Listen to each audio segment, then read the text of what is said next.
I just had the black kid stand in front of the paralyzed cop and instantly identified his shooter. Right, well, they were both there when he was shot, but this one, he pulled the trigger.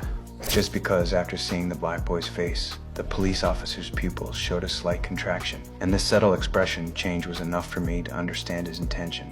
But the boy's defense attorney showed disdain on the spot. How could a man who couldn't move his eyes possibly identify anyone? She had no idea what micro-expressions could reveal. However, the next second, the boy himself directly admitted to the crime and said the local drug dealer Trevor put him up to it. But I caught the corner of his mouth pulling back when he said Trevor's name. Classic duping delight. I knew Trevor must have nothing to do with this case, but Chief James still decided to find him, to see if he knew anything.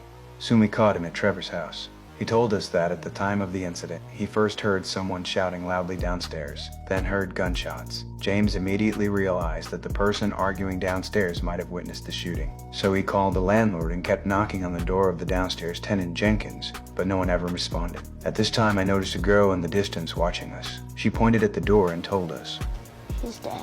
It turned out that last night she'd seen someone in a yellow coroner jacket haul away a body. Hearing this, Chief James looked nervous. This meant that his subordinate might be related to the attack on Hardy. And in Jenkins' apartment, no signs of murder were found either. The old man had vanished like he'd evaporated. But I still had my witness. I showed Hardy photos of every cop who worked this beat. When I held up Holland's picture, those pupils contracted again. That's Officer Hollander. That's confirmation. Well done, mate. Then, 3 more officers were selected by Hardy in the same way. James couldn't process. His trusted officers removing a dead body while abandoning one of their own.